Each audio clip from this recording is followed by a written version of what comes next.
درانه کتونکو السلام علیکم. زه محمد سلمان همدرد د حق غږ پښتو چینل خبري لنډیز کې ستاسو کوربه اوس تاسو پام را اړوم د مهمو خبرونو لنډیز ته.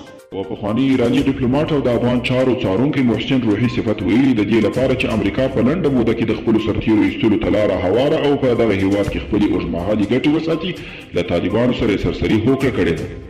هلمند کې د روانې جګړې یوه اونۍ وځي چارواکي وایي چې په دغه جګړه کې 340 کسان وژل شوي، لسګونه ټپیان او تر 10,000 ډېر د خپلو کورونو پرېښودو ته اړ شوي.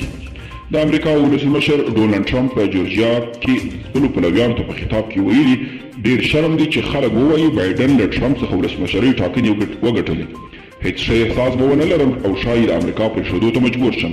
او یو مین چاودنې د سالنګ ولسوالۍ جنایي امیر او د بلوک قومندان وژلي.